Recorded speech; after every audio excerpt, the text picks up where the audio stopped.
Hello बच्चों, कक्षा 12 की भौतिक विज्ञान में आज हम सब लोग वैद्युत आवेश, वैद्युत क्षेत्र तथा वैद्युत फ्लक्स पर आधारित मोस्ट इम्पॉर्टेंट न्यूमेरिकल्स को सॉल्व करेंगे। ये वीडियो मोस्ट इम्पॉर्टेंट है। इस वीडियो से आप सब लोगों के 1 नंबर और 2 नंबर वाले जो न्यूमेरिकल्स हैं, और हो सकता है अगर ये न्यूमेरिकल्स किसी डेरिवेशन या डेफिनेशन के साथ आए तो 3 मार्क्स में भी यानी 3 अंक में भी पूछे जा सकते हैं। तो बहुत ही इंपॉर्टेंट वीडियो है। वीडियो में लास्ट तक बने रहिएगा और एक एक चीजों को इस वीडियो में न्यूमेरिकल में समझाया जाएगा। चलिए शुरू करते हैं। तो हमारा जो पहला क्वेश्चन है उसमें कह रहा है एक समान वैद्युत क्षेत्र E vector is equals to 2i cap plus 3j cap minus 4k cap volt पर मीटर में एक पृष्ठ के क्षेत्रफल A vector is equals to minus का 4k कैप मीटर स्क्वायर से गुजरने वाले वैद्युत फ्लक्स की गणना कीजिए। ये चीज हमें क्वेश्चन में भैया दिया गया है। चलिए सॉल्व करते हैं। वैद्युत फ्लक्स हमें फाइंड करना है। तो वैद्युत फ्लक्स का जो फार्मूला है डेफिनेशन वाला वो phi E is equals to होता है E vector dot A vector, यानी ई वैद्युत क्षेत्र, ए यानी कि क्षेत्रफल सदिश, दोनों का अदिश गुणन यानी डॉट प्रोडक्ट जो होता है वही वैद्युत फ्लक्स होता है।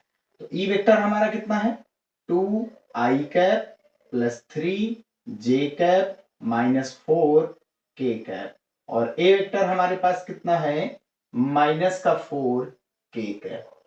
ठीक भाई, आई और जे है नहीं, डॉट प्रोडक्ट में जो है खुद का खुद ही के साथ मल्टीप्लाई कराया जाता है। आई का आई के साथ, जे का जे के साथ, के का के के साथ, इनका डॉट प्रोडक्ट यानी स्वयं के साथ जो होता है वो एक होता है, और आई का जे के साथ डॉट प्रोडक्ट 0 यानी एक अपोजिट आ जाएंगे। ठीक है, तो अलग अलग वाले आ जाएंगे तो 0 हो जाते हैं। तो के और के का करते हैं भाई, के का आई के साथ करेंगे वो 0 हो जाता है, और के और जे का डॉट प्रोडक्ट 0 होता है। तो के का के के साथ ही डॉट प्रोडक्ट करेंगे तो माइनस माइनस प्लस, और 4 चौक 16, के का के के साथ डॉट प्रोडक्ट के कैप डॉट के कैप जो होता है वो 1 होता है, और आई कैप के कैप का जो मान होता है डॉट प्रोडक्ट होता है वो 0 होता है। तो यहां से हम सब लोग फ्लक्स का मान निकाल लेंगे। वैद्युत क्षेत्र का मात्रक क्या है वोल्ट पर मीटर, और क्षेत्रफल का मात्रक मीटर स्क्वायर, 1 मीटर से 1 मीटर कैंसिल, तो हमारा जो फ्लक्स होगा वो 16 वोल्ट मीटर हो जाएगा आंसर। ठीक भैया, इतना कर देना है। अगला क्वेश्चन देखते हैं। जो अगला क्वेश्चन है उसमें कह रहा है इंपॉर्टेंट क्वेश्चन है, 2019 और 20 में पूछा गया है 1 अंक में ये वाला क्वेश्चन। ठीक है, बाकी वो 2019 और 22 में 2 अंक में पूछा गया है।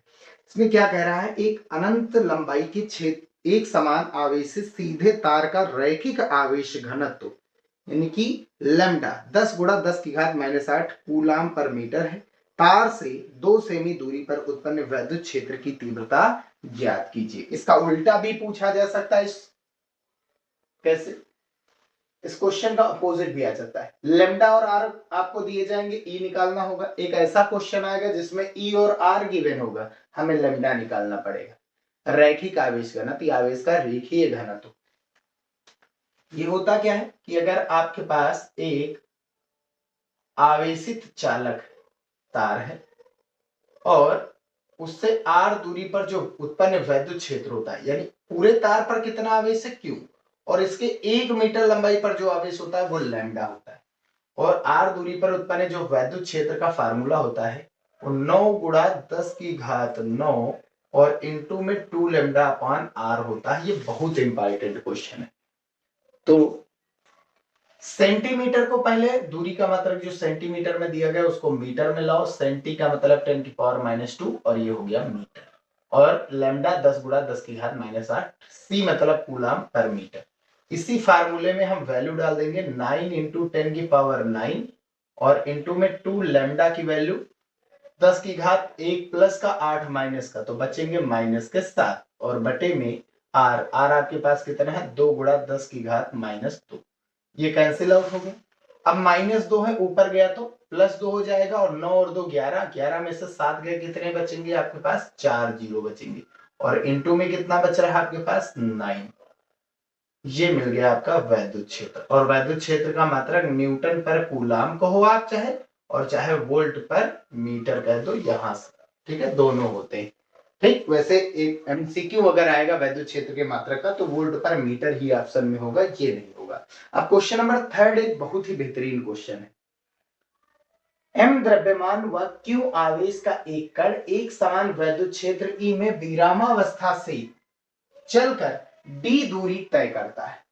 ठीक है, सिद्ध कीजिए कण द्वारा अर्जित वेग v बराबर √2qEd/m है। क्वेश्चन बहुत ही इंपॉर्टेंट है।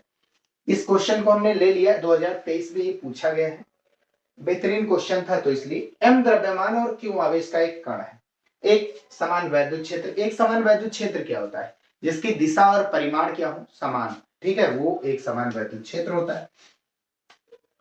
तो सबसे पहली चीज, अगर कोई भी आवेश, समझिए बात, यहां पर हम एक डायग्राम ले रहे हैं, ये हमारा एक समान वैद्युत क्षेत्र है,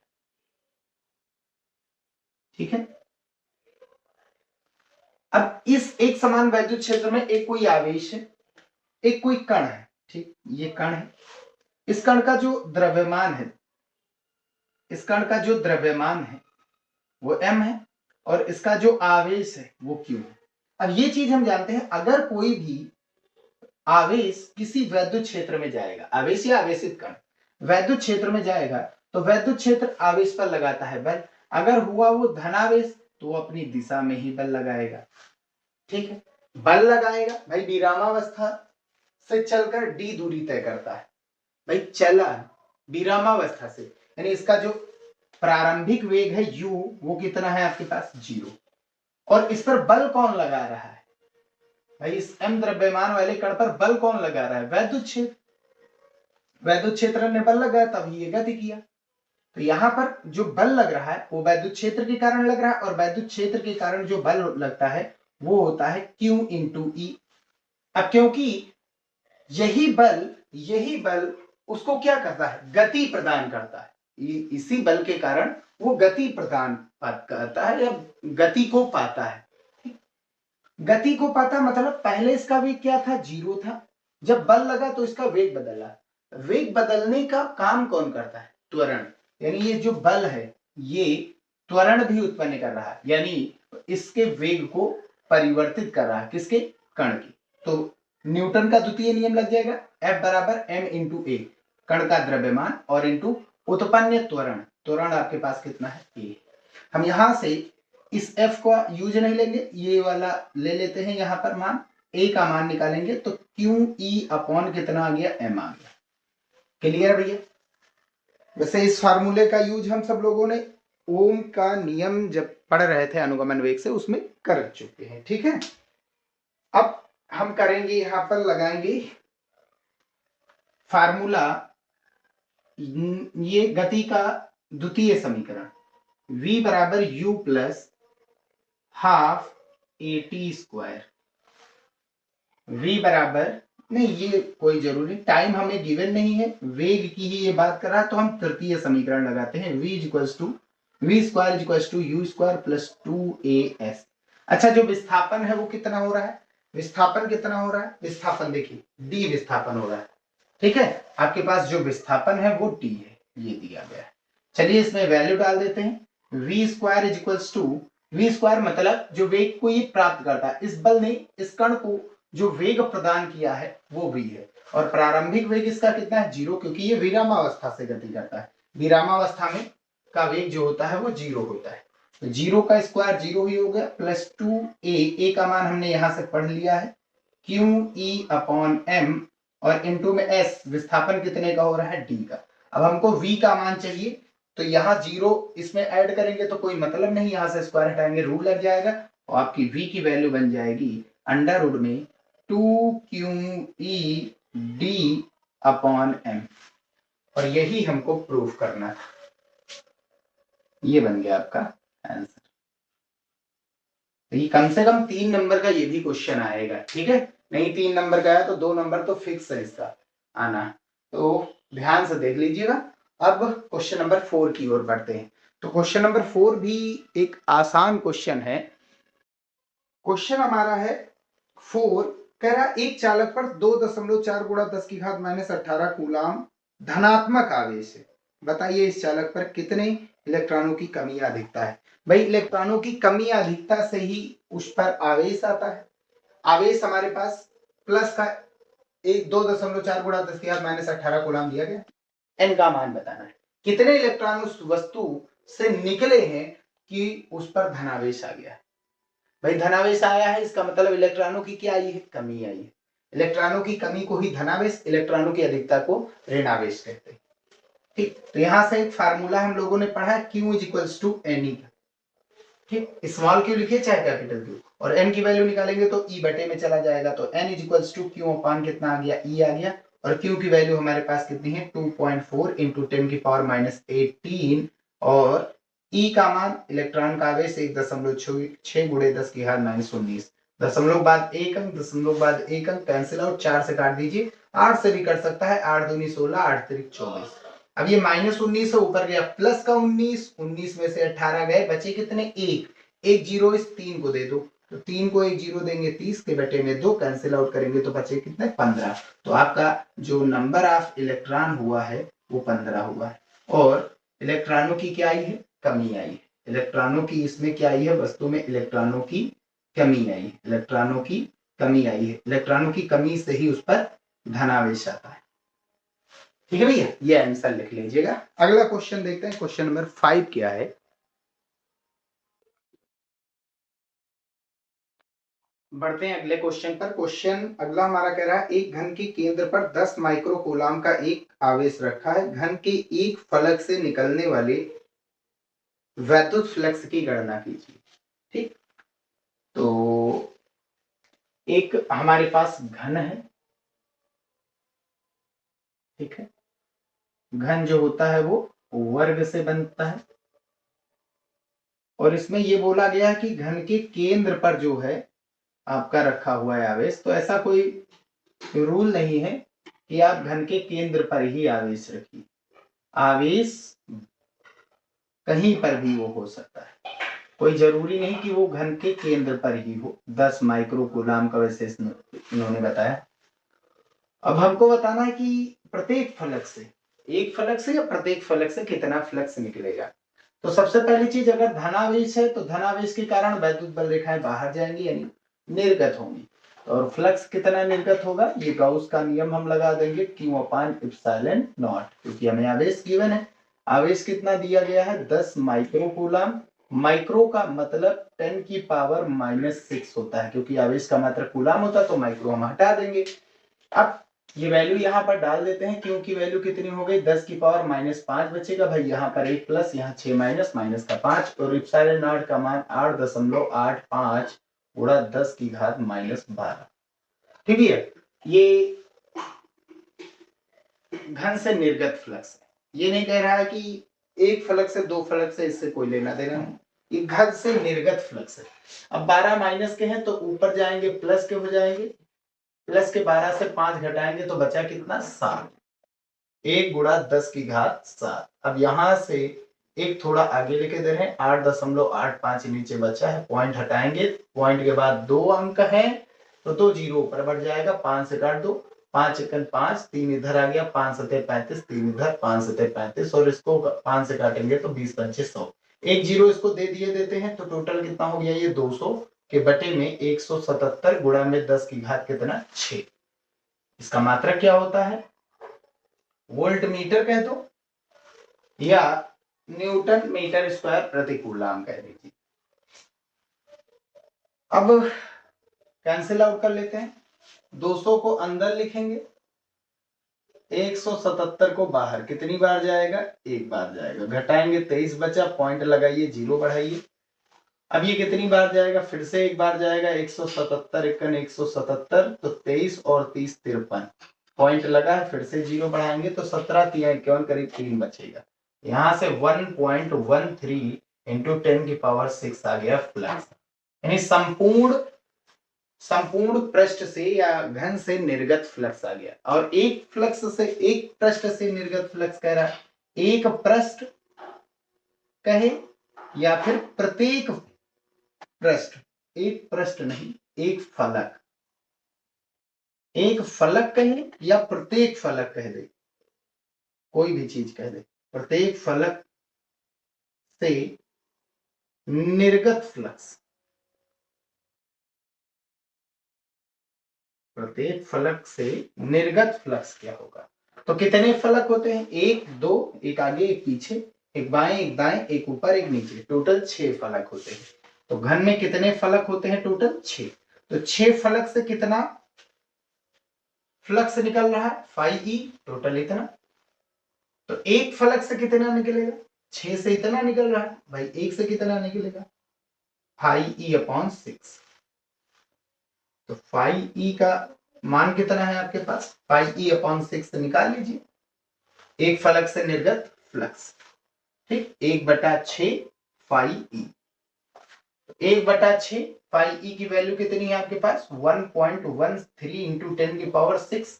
अब यहां पर एक जीरो कम किए दे रहे हैं, टोटल कितने जीरो थे, 6, लिख कितने हैं, 5, तो एक जीरो कम करके इसको दे देंगे, तो इससे दशमलव पीछे चला जाएगा एक अंक। अब 6 से काटो, 6 × 6, 6 × 6 5, इधर आ गया 53 हो गया, और 6 × 8 = 48, और फिर से 5 बचेगा, और 6 × 8 = 48, फिर से ये आंसर आ जाएगा आपके पास 1.88 इंटू 10⁵ न्यूटन मीटर स्क्वायर प्रति कूलम, या वोल्ट मीटर, कुछ भी आप सब लोग लिख सकते हैं, न्यूटन मीटर स्क्वायर प्रति कूलम, ये आंसर हो जाएगा। अगला क्वेश्चन देखते हैं क्या कह रहा है।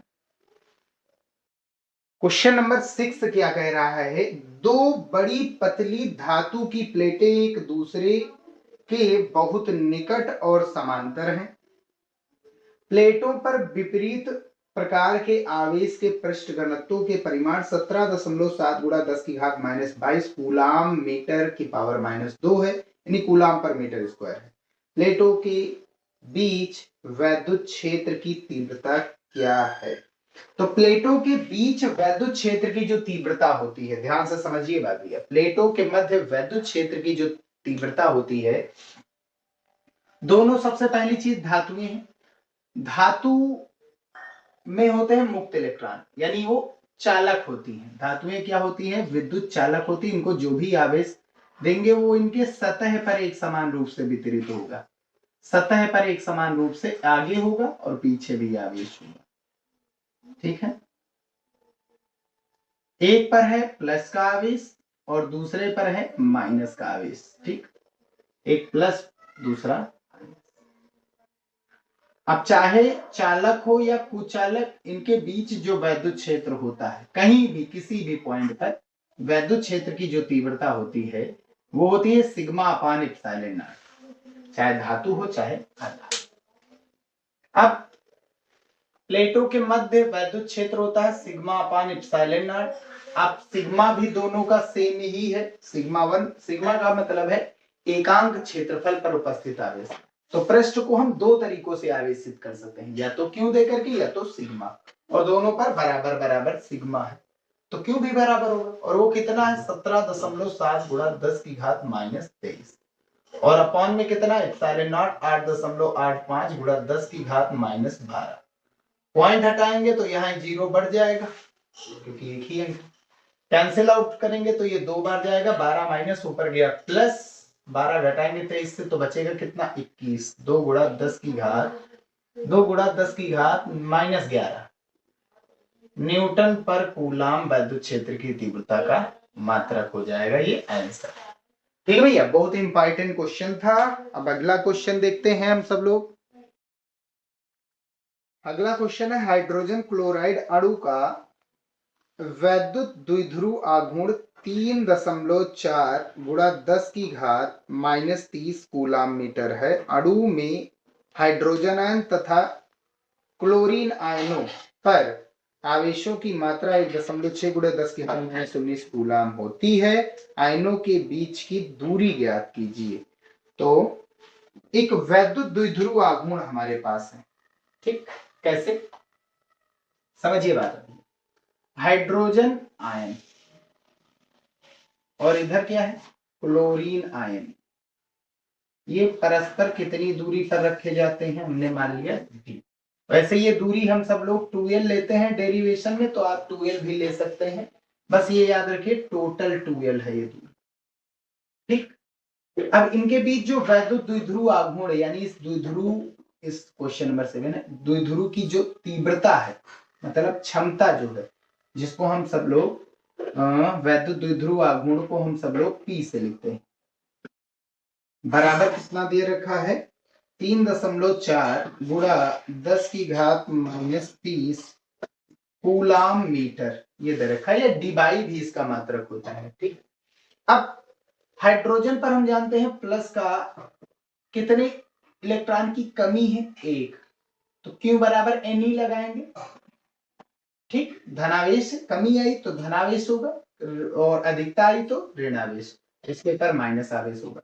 n का मान कितना है, नंबर ऑफ इलेक्ट्रॉन कितनी कमी हुई है, 1 की, तो 1 की, और इस ये माइनस का 1, तो इन पर आवेश जितना एक पर प्लस है उतना ही दूसरे पर माइनस होता है वैद्युत द्विध्रुव में। और इसके लिए हम फार्मूला यूज में लेते हैं P इक्वल्स टू दोनों आवेशों में से कोई एक आवेश आप उठाइए और उनके बीच की दूरी, दूरी चाहे 2l रखिए चाहे d रख दीजिए, बात वही हुई। हम इसको इसी d की वैल्यू चाहिए, तो इस d की वैल्यू अगर निकालेंगे तो Q चला जाएगा P के बटे में, तो P के बटे में Q। अब P की वैल्यू हमारे पास कितनी दे रखी है, ठीक, वैसे आवेशों की मात्राएं यहाँ पर हम सब लोग निकाल सकते हैं, Q बराबर 1E, तो E का मान ही है वही दे रखा है क्वेश्चन में, वो चाहे दे चाहे न दे कोई दिक्कत की बात नहीं। P हमारे पास गिवन है 3.4 इंटू 10⁻⁻30 और Q का मान Q बराबर 1E, E की वैल्यू 1.6 इंटू 10⁻⁻19, दशमलव बाद एक अंक 2 से काटिए, तो 2 से काटेंगे तो 2 8 16 और ये बचा 17, 17 के बटे में 8, 8 1 8, 8 2 16, 1 बचा, पॉइंट लगाएंगे 0 बढ़ जाएगा, तो ये कितना बचा हमारे पास भैया, 8 1 8, 1 2 बचा, तो 8 2 16 और 8 5 40, ये लगभग डिस्टेंस जो आएगी 2.125 इंटू 10⁻19 माइनस ऊपर गया तो प्लस, ऊपर गया तो प्लस, घटाएंगे तो कितना बचेगा, बचेगा माइनस का 10⁻⁻11 मीटर। वैसे दशमलव को एक अंक आगे भी ले जा सकते हैं, 0.2 और 10⁻⁻10 बचेगा तो एंगस्ट्रॉम भी लिख सकते हैं। ठीक भैया, ये आंसर हो जाएगा। चलिए अगले क्वेश्चन की ओर बढ़ते हैं। क्वेश्चन नंबर नेक्स्ट है 8 नंबर, क्या कह रहा है, प्लास्टिक की एक गोली P जिसका द्रव्यमान 3.2 गुणा 10⁻⁻15 kg है, दो समांतर क्षैतिज प्लेटों के बीच स्थिर अवस्था में संतुलित है, गोली पर कितने इलेक्ट्रॉन सामान्य से कम या अधिक होंगे, यानी ये हमको बताना है कि गोली पर धनावेश होगा या ऋणावेश। तो ये हमारे पास एक पॉजिटिव प्लेट है और एक नेगेटिव प्लेट, ये डायग्राम में हमें गिवन है। इन दोनों के बीच जो विभवांतर है वो 1000 वोल्ट का है और दोनों के बीच की जो दूरी है वो 2 सेंटीमीटर है। ठीक भैया, अब इसके बीच में गोली कोई लटकी हुई है, लटकेगी कब, पहली चीज ये देखिए भाई, गोली का कुछ ना कुछ अपना द्रव्यमान है तो भार के कारण ये किधर की ओर जाएगी, भार इसका कितना होगा, सेंटर की ओर, अर्थ के सेंटर की ओर mg लगेगा, तो ये भार गोली को किधर खींचेगी, प्लास्टिक की गोली को नीचे की ओर। अब ये गोली पर हम, भाई समझिए बात, इस गोली पर आवेश होगा, आवेश क्या होता है, Q इक्वल्स टू Ne, कब उत्पन्न होता है, जब नंबर ऑफ इलेक्ट्रॉन कम होंगे या ज्यादा, इलेक्ट्रॉनों की संख्या घटेगी या बढ़ेगी तभी आवेश होगा। तो इस पर कितने आवेशों की नंबर्स, इलेक्ट्रॉनों के नंबर्स जो है वो घटे हैं या बढ़े हैं, ये चीज हमको बताना है।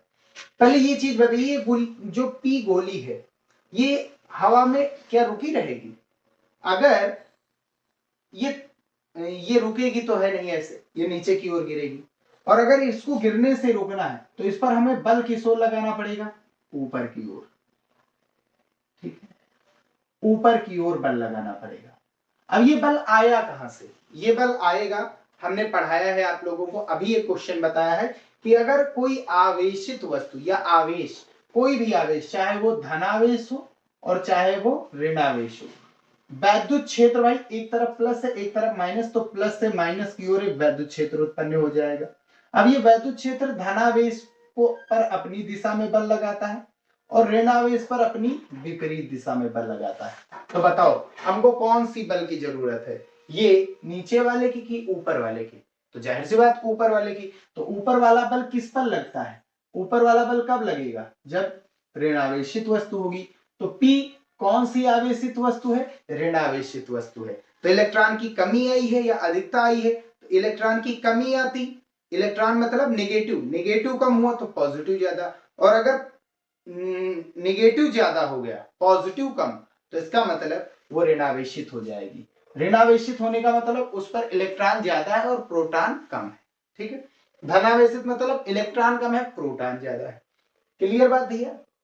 तो ये P जो गोली P है इस पर कौन सा आवेश होना चाहिए? ऋणावेश होना चाहिए, ऋणात्मक आवेश होगा।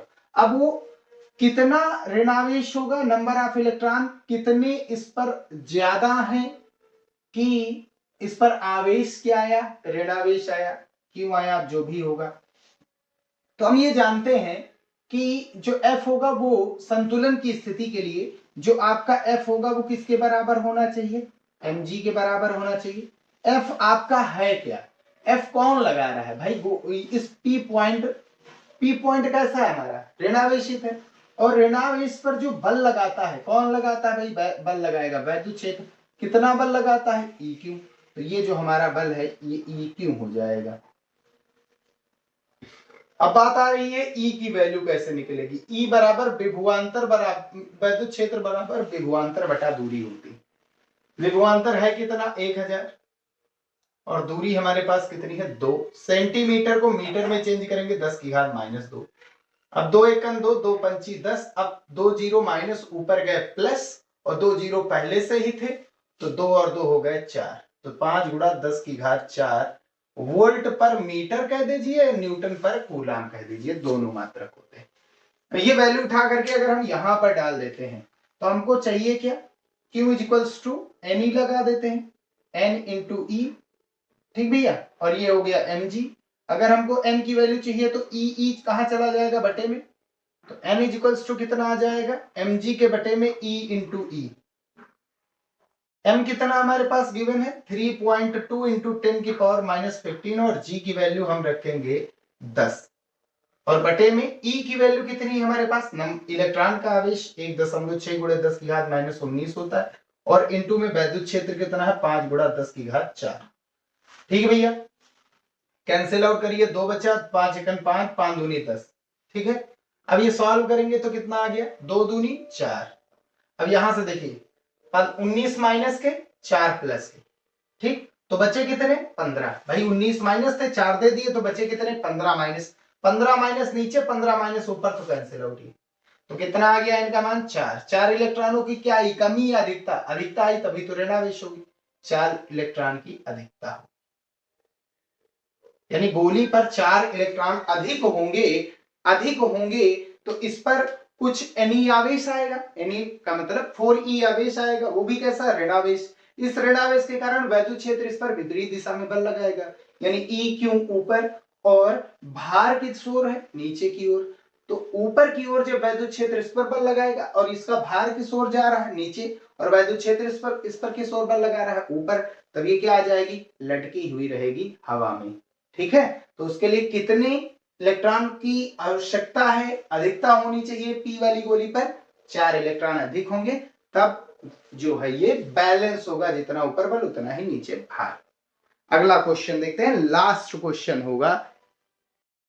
अच्छा भैया एक चीज और है इसमें कि अगर ऊपर हो गया ऋणावेश नीचे धनावेश तो वैद्युत क्षेत्र किस ओर होगा? ऊपर की ओर। ऊपर की ओर होगा तो वैद्युत क्षेत्र, और बल भी हमको कौन सा वाला चाहिए? ऊपर वाला। तो ये P वाली गोली कैसी आवेशित होगी? धनावेशित। क्योंकि ये धनावेशित होगी तो वैद्युत क्षेत्र अपनी दिशा में बल लगाएगा। ठीक, अपनी दिशा में मतलब ऊपर की ओर, जब ये ध्रुवता बदलेगी प्लेटों की। ठीक है भैया, तो गोली जो P होगी उस पर कौन सा आवेश होगा? धनावेश, यानी तब उस पर 4 इलेक्ट्रॉनों की कमी आएगी। ठीक है ना, इतना चीज नोट कर लीजिएगा। लास्ट क्वेश्चन है, एक इंपॉर्टेंट क्वेश्चन है तो ध्यान से देखिएगा।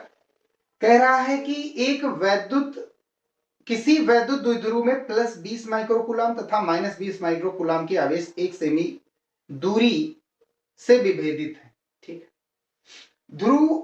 वैद्युत द्विध्रुव के ध्रुव से 1 मीटर की दूर किसी अक्षीय बिंदु पर वैद्युत क्षेत्र की तीव्रता ज्ञात है। समझिए बात, ये एक वैद्युत द्विध्रुव है। क्यों है? क्योंकि जितना एक धनावेश है उतना ही दूसरा ऋणावेश है। दोनों के बीच की दूरी कितनी है? 1 सेंटीमीटर। हमको सबसे पहले इसका वैद्युत द्विध्रुव निकाल लेना चाहिए। तो वैद्युत द्विध्रुव आघूर्ण कितना आएगा? वैद्युत द्विध्रुव आघूर्ण को हम P से लिखते हैं, जो कि होता है Q × 2L। 2L आपकी ये दूरी होती है, चाहे 2L लिखे चाहे D लिख दीजिए। क्यों कितना है आपके पास? 20 माइक्रोकूलाम। तो आवेश का मतलब होता है, कूलाम होता है तो माइक्रो को हटा देते हैं, माइक्रो की जगह पर 10⁻⁻⁶। 2L दोनों के बीच की दूरी, 1 सेंटीमीटर को मीटर में चेंज करेंगे 10⁻²। सॉल्व करेंगे तो 2 1 20 सेकंड 20, 1 0 प्लस में 20 में 1 0 प्लस का 6 और 2 8, 8 0 माइनस 1 0 प्लस, तो बचेगा कितना? -7। ये P का मान आ गया। डी बाई लिखिए या कूलाम मीटर लिख दीजिए, कोई दिक्कत की बात नहीं है। आपको चाहिए अक्षीय स्थिति। अक्षीय स्थिति क्या होती है? तो द्विध्रुव के दोनों आवेशों को मिलाने वाली रेखा जो होती है वो द्विध्रुव की अक्ष कहलाती है। तो इसके अक्ष पर सेंटर से हमने मान लिया 1 मीटर की दूरी पर कोई पॉइंट P है, तो ये जो 1 मीटर दूरी होती है ये R होता है। तो द्विध्रुव की अक्षीय स्थिति में वैद्युत क्षेत्र का मान होता है 9 × 10⁹ और इंटू में 2P/R³। ठीक है भैया, 9 × 10⁹ 2, P की वैल्यू कितनी है हमारे पास? P अभी हमने निकाला है 2 × 10⁻⁻⁷ और बटे में R³। दूरी कितनी है भैया? 1 मीटर, तो क्यूब हो जाएगा एक। तो 2 दूनी 4, 9 36 गुणा 10⁻9 में से 7 गया, कितना बचा? 2 बचा। अब 2 का मतलब 36 तो लिख दीजिए डायरेक्ट, कोई दिक्कत नहीं। 10⁻2 मतलब 100, 100 का बड़ा 36 है, 36 तो यह वैद्युत क्षेत्र की तीव्रता आ गई। न्यूटन पर कूलाम इसका मात्रक होता है। चाहे न्यूटन पर कूलाम लिखिए, चाहे वोल्ट पर मीटर लिखिए, कुछ भी आप लिख सकते हैं। ठीक है, तो इतना चीज आप सब लोगों को ध्यान में रखना है। कुछ और भी क्वेश्चन होंगे बहुत ही, लेकिन वो पूछे नहीं जाते। ये क्वेश्चन हमने ओवरऑल करवा दिया है, से बाहर कोई क्वेश्चन आने वाला नहीं है। नेक्स्ट जो चैप्टर होगा वो वैद्युत विभव और संधारित्र पर आधारित आंकिक प्रश्न आएंगे उस पर, और वो वीडियो सबसे मोस्ट इंपॉर्टेंट होने वाला है। तो उस वीडियो को जरूर से जरूर आप सब लोग देखिएगा। यहीं पर ये वीडियो समाप्त करते हैं। वीडियो पसंद आया हो तो इसे लाइक और चैनल पर नए हो तो प्लीज इसे सब्सक्राइब करके जरूर जाइएगा।